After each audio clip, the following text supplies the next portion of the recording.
Hi, my name is Doug Dolezal, and I have just baked a turkey cake. It's all ready for the holiday, and I'm going to show you how to do it too. It's not that hard. It is a delicious gingerbread cake with cream cheese frosting, and you can carve it just like a turkey. So here we go. What you need to start the cake is you got to make 3 layers. These are 14-inch layers. You got to make 3 of these, all right? And I'm going to show you how to make the batter. You're going to need a mixer, a standing mixer. You could probably use a hand mixer if that's what you had, but you know, this makes it a lot easier. Spatula, brush, offset spatula, and then a knife for carving your turkey. Okay, so this batter for this cake, it's sort of a gingerbread pumpkin cake. 3 cups of flour. Just like this. All right. I'm going to add 4 teaspoons of cinnamon. All right. 1, 2, 3 teaspoons of ginger. 1, 2. So it's 4 cinnamon, 3 ginger, 1 clove. Baking soda, 2 teaspoons of baking soda. 1. So I'd say a half a teaspoon of salt. And then I just do this to make sure it all, just sift it, all right? And set that aside. So we're gonna use 4 of these eggs. We're gonna do 3 cups of white sugar.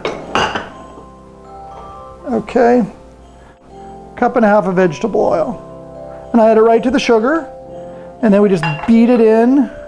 I turn off the beater between the additions.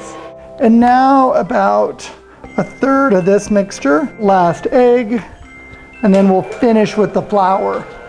Okay, now I need canned pumpkin. So I put in 3 cups of this. Perfect, all right. That's 1 batch, you're gonna need 3 of these.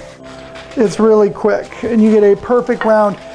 But this, I just spray some cooking spray.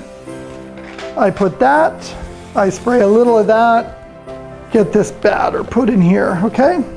So this is exactly the amount you need for 1 14-inch round. So this is gonna go in a 350-degree oven, and I bake it for about an hour. Put that right in the middle, and check it after 30 minutes, okay? If it's getting a little brown on top, move it down lower in the oven. It just depends on your oven. So let's take a look. We've got our little cake here, and it is all ready. And you can see, I mean, I just tap it a little. If it sounds hollow, it's done. 1 of these, and we're gonna need 2 more, okay? Got 1 done. I'm gonna show you how to make the cream cheese frosting as I learned how to make it, and it couldn't be easier, really. I take, for every pound of butter, I use a pound of cream cheese. So good news, bad news. So I'm gonna put the cream cheese and the butter in here, and I just beat it till it's creamy, and it really helps if it's room temperature. So, thing is, for every pound of butter and every pound of cream cheese, you're gonna use 2 pounds of powdered sugar. So now, just kind of add this in, and this can be a little messy. It's not called powdered sugar for no reason. I just sort of feed it in gently, do about half, beat it in. Whoopsie. Okay, do that. Feed that in.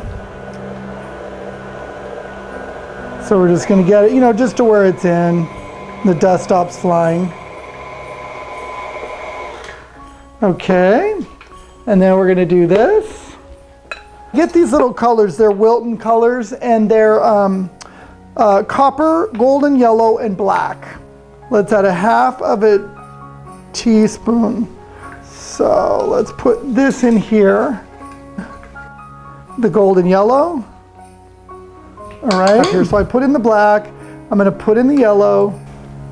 Let's whip this around and see if we get roast turkey brown. And there's a couple different layers we're gonna put on it, so don't worry about this first coat. This is sort of the crumb coat. Okay, I just run a knife around, real simple. These are cooled, and out it comes. Look at that, just like So, and then I just peel the paper off, right? And down it goes. Down it goes. So now we've got 3 cooled layers of cake, all right? And it's important that they're all the way cool because we're gonna put frosting in them. So if they're warm at all, the frosting's gonna, I've done it before, trust me, it doesn't work. They gotta be really cool. You have this 14-inch round. You're gonna essentially cut about 1/3 of it away. This we're gonna put on the platter. And then I just put this on here to match it, right? Let's take an offset spatula and we are going to take this piece of cake and put some frosting on it. We're gonna make a great big sandwich, okay? Just like this, boom. You can see quite a bit of frosting, boom, right there, right? What's really fun about this cake is when you get it all done and then you carve it like a turkey. So you know those symbols, the black and white, I forget what they're called, but the yin and yang. So that's what you're gonna make to make the legs. You're gonna carve here, just like this, okay? I know it doesn't look like a leg, but it does work. Okay, so there's one leg, all right? And then follow the opposite shape like this. Okay, boom, 2 legs, okay? Just like that, 1 and 2. So put 1 leg there just so you look like you've got it going. Put another leg there. You can see it's pretty rough. You want to cut 1 shape like this, okay, a little wing, because you're going to add like that. Okay, and then we're going to carve all this, but you can see we're getting the shape. So I'm going to carve just like this. We're going to make 2 of these. These blocks are going to freeze and they're going to actually hold our legs up in position after we get it going. So you want to cut the blocks out. So the wing go there and the wing go there, all right? But it'll all make sense. So now this is going to go in the freezer. We're going to freeze it thoroughly, so at least 4 hours, all right? Then we're going to pull it out. So, 1 frozen, pre-cut turkey cake. First thing we're going to do is kind of even this out, okay? This stage, the most important thing is that you just kind of get the overall shape. Now you want to make room for the legs, right? So the first thing you do is about 1/3 of the way back, go ahead and take a nice sized chunk out, okay? Because that's where your leg is going to go. And you're going to do the same over here, okay? Right like that. So now I'm going to take a leg here, one that doesn't look quite like a leg yet. I'm going to add some frosting to it. That's like the glue.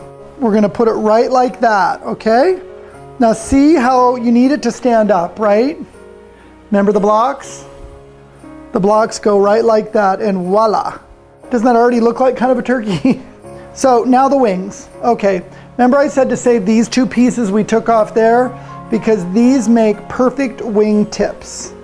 You want to take 2 of them, add some frosting, take this piece, 2 more, little frosting. This makes, whoops, let's add it like that. This makes the joint of the wing. Cut 2 of these pieces, all right, 2, and add a little frosting, and then it kind of goes like that, right? Now let's go ahead, do a little more trimming, okay? Just like this. Anywhere you have these sharp edges, it's going to come out when you're frosting it. A crumb coat is you put a layer of frosting all over it, and that is to any of these loose crumbs. It just anchors them. So we're going to do the first layer of the crumb coat, okay? So while it's still cold, and finish this crumb coat up, then it's going to go back in the freezer for at least 4 hours. He's chilled, all chilled out. 1 more time in the freezer. All right, it won't be his last. At this stage, what we can do is we can remove the blocks, all right?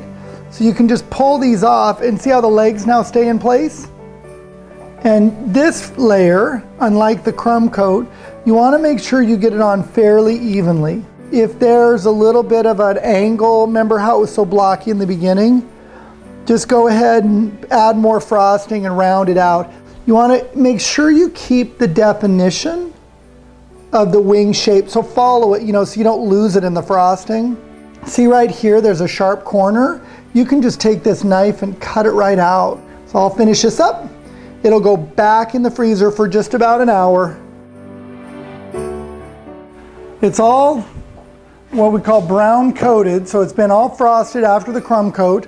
The next step is, now that you have all this on here, is to add the actual roast portion of the turkey.